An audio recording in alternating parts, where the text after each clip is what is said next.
Kindly sit down. Salamat po. Transportation Secretary Arthur Tugade, Labor Secretary Silvestre Bello III, Presidential Communications Secretary Martin Andanar, Presidential Spokesman Harry Roque, Chief Presidential Legal Counsel Salvador Panelo, Presidential Assistant for the Visayas Michael Lloyd Dino, Senator Bongo. Ito ba si Senator Bongo? Pababa kami sa aeroplano. Sabi niya na, Sir, may hingiin sana ako sa iyo ng pabor. Sabi ko, ano? Sabi niya, medyo it leaves a bad taste in the mouth, malayo pa, pero ikaw na lang ang magsabi sa kanila. Sabihin ko, ang totoo talaga, isang bagay lang. Sabihin daw sa inyo, gusto niya maging presidente.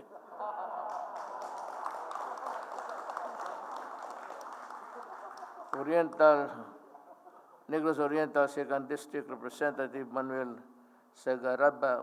Sagabaria.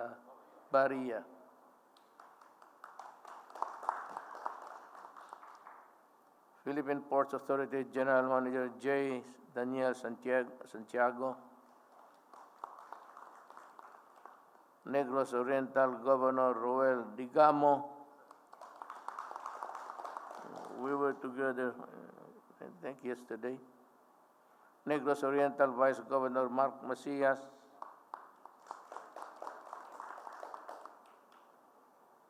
Bohol Province Governor Arton Yap.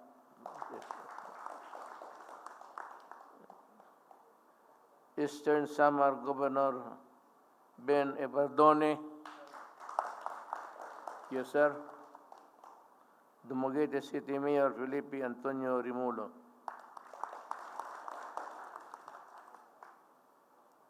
I would have, if I had the time, hindi kasi ako sanay magbasa ng speech. Not because I want to waste your time, pero gusto ko kasi magsalita ng galing lang sa puso, but for want to by space sa ating panahon, gipit yung schedule, basbasahin ko na lang rin yung prepared speech. We are gathered today for the inauguration of another successful project aimed at enhancing the seamless connectivity of our islands, promoting more vibrant trade and tourism, bringing growth to the countryside. Despite the pandemic, this new port operations building at the Dumaguete port of Dumaguete was completed on October 15, 2020. Through the combined efforts of the Department of Transportation, the Philippine Ports Authority, and the concerned agencies and partners of government. This 114 million two-story facility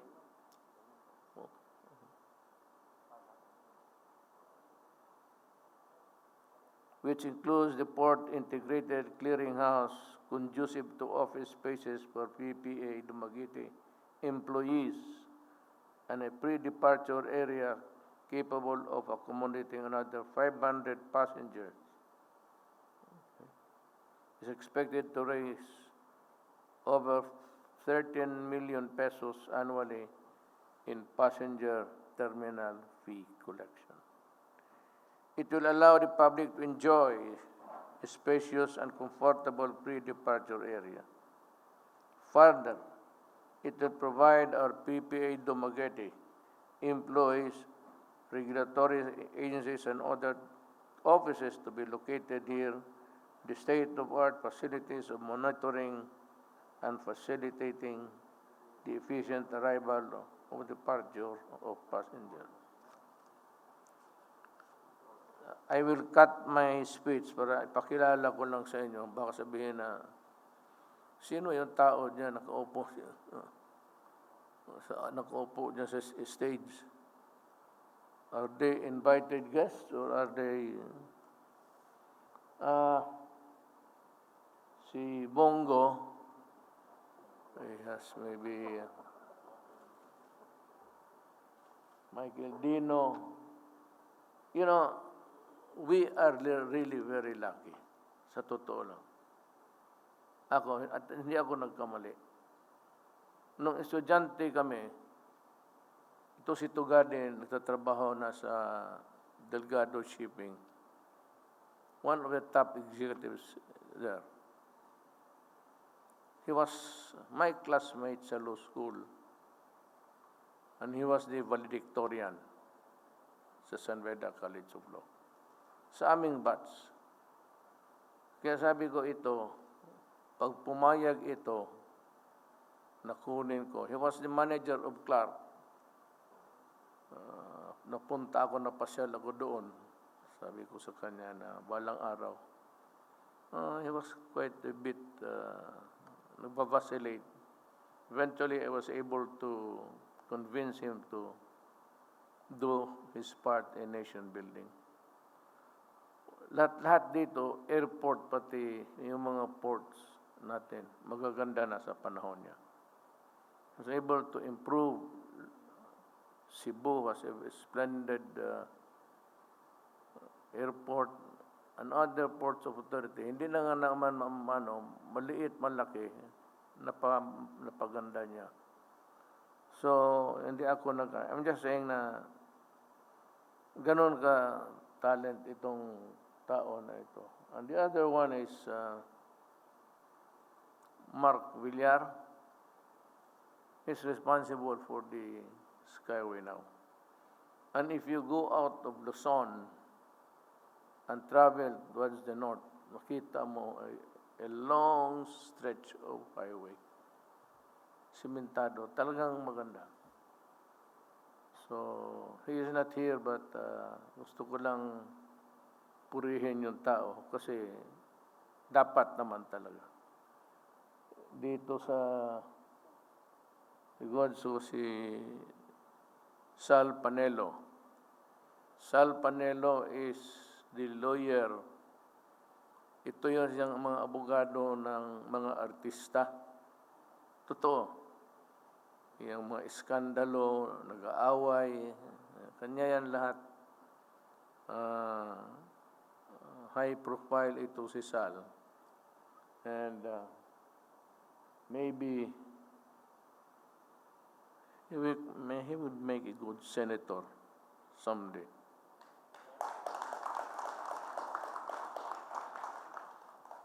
Harry Roque, I'm sure you know him. Ayan.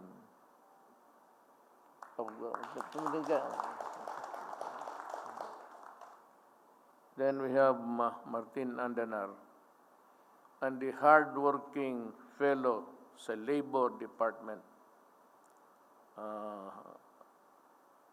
handling any and all kinds of problems regarding our overseas workers. Bebot Belio. I don't know if he's interested to run for senator or maybe baka doon sa kanila yung tatakbo. He's from Isabela. Alam mo sa cabinet, dalawa lang kaming Bisaya dyan. Lahat yan sila puro Ilocano na. Because there are 12 military men, ex-military, retired, sa harap namin sa cabinet. At nandito kami sa kabila. Ganon. And all of them, or most of them, kasi matag, all except for one, puro mga Ilocano ito. At mahusay. Yan ang masabi ko sa inyo. As we venture into our similar projects nationwide, let me reiterate the importance of completing all infrastructure projects on time and, if possible, within my administration, with the least inconvenience to the public and with the strict adherence to the highest standards of honesty and integrity to prevent corruption. You know, hindi naman ako nagmamagaling. Ordinaryo lang ako na tao. I do not have the credentials like most of the guys here in front of you. Ako, ordinaryo lang, 75 lang talaga ako. But itong lahat ng mga cabinet members ko, including the military, mga valedictorians, yung mga summa cum laude, nakakaawa na kasi utosan ko lang yan sila lahat.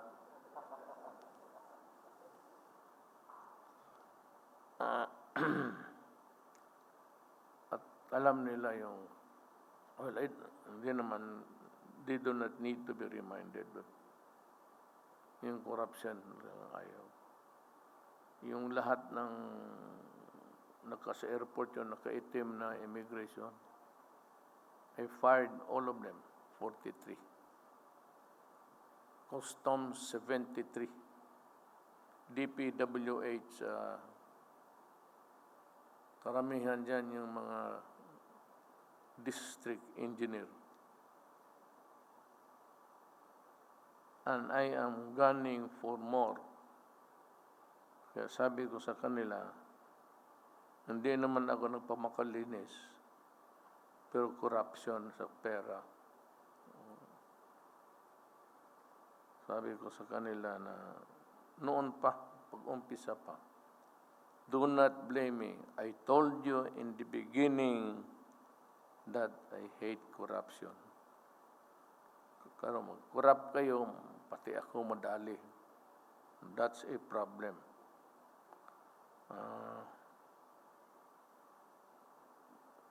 Naumpisahan ko na. I've been mayor for 23 years sa Davao City. 4 years ako congressman. 3 years ako congressman. 3 years ako vice mayor ng anak ko, si Inday. Then, wala akong talo sa politika. Since 1988, diretso na hanggang ngayon. Kaya ako mahiya sa tao. I mean, the confidence and trust that the people have reposed on me. Baski yun na lang ang anuhin ko. But in any way, sa Davao, sa awa ng Diyos, wala talaga. And look what is Davao today. It's in a far place called Mindanao. It's a troubled land. But we are thriving. That's because walang corruption doon. Magaganda yung daan. Ayaw ko, yung mayor ngayon, lalo na. As we gradually reopen our society and economy to recover from the pandemic, I would like to remind the transportation sector and the traveling public to continuously observe public health and safety protocols, especially in the public transportation facilities. Ito nga ang nakaproblema. I am in a quandary, really. Insisting on the observance of protocols. Pero makita mo naman sa Quiapo, sa mga bus, hindi masusunod eh. Lisod ga ayo sundon kay daghang tao, but 9 million or so people are there in the urban areas. Basing maglakaw lang, even if the mere fact of just walking, you have to navigate yourself to a throng of people. Pero kayo na lang ang intindi niyan because that is really the advice also of the WHO. So galing man ito sa kanila. Kauna lang magtimpla-timpla kung saon ninyo. Kayang mask, actually, face shield, baski magkatabi kayo, it is sufficient gadget to protect you. Ako, dili ko nagamask o nagsulti kay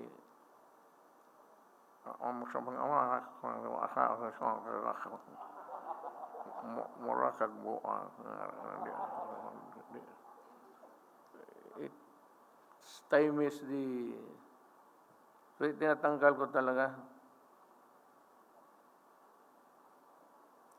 We have yet to fully implement our national vaccination program. Prior to this, increased mobility must be done with utmost caution and responsibility. Now, this is the devil and the deep blue sea tayo. But I have to reopen the economy. I've given a timetable of just weeks. We cannot forever be in the strict protocols because we have to open the economy. People are hungry. People, they have to work, to eat, to survive. So, hindi ko malaman kung saan ako pumunta. But I said the economy must be opened in a short while. Cannot be na puno. Kaya kung paspasan niyang bakuna, total nang umabot na. Kung makita ko na mag-abot na ng milyon ang na-vaccinated, then probably, especially around the towns and big cities, okay na. But hanggang ngayon, I am, as I said, in a quandary of what to do. It is only when everyone's full cooperation that the nation can effectively contain the spread of COVID-19 and triumph against the pandemic. With these concerted efforts, I am confident that we will emerge a strong nation. Walang ibang sekreto dyan. Swabbing. So that you would know. The problem is, I have to talk to the medical. Kasi hindi ko malaman kung if there is something that is really stupid going around. Kasi yung iba, magpa-swab ka, positive ka. But just to confirm, people go to another swabbing station at magpa-swab, negative. And that is contributing to the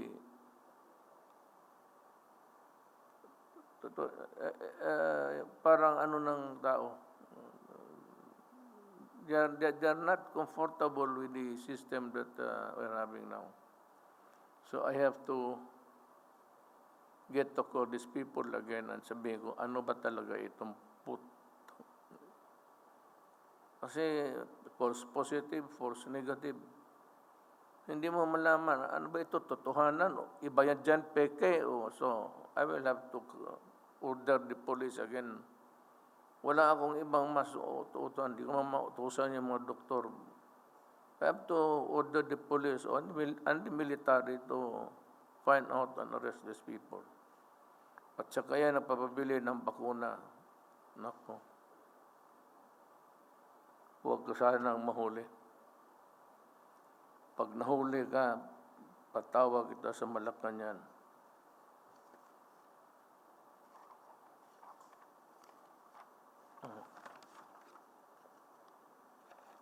Ngayon, 2 pages pa pala. Kuya, itong Navy. Navy yan eh. Mayor George Reyes. Sir, I am sorry. 2 pages pala to. Mayor Fritz Diaz.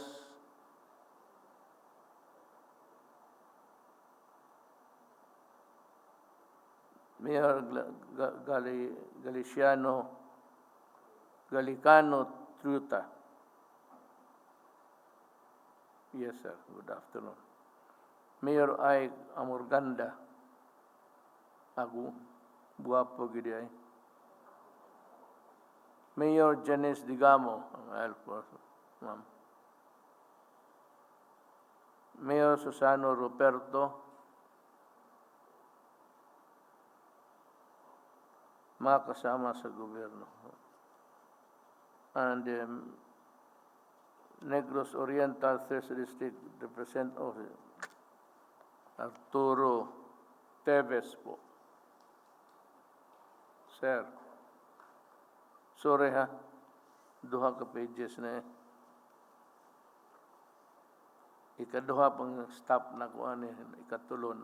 Naapa ko yung tulo sa Davao. So I have 3 here, then I fly back. And ganun ka tight ang schedule ko. Maraming salamat sa inyong tanan.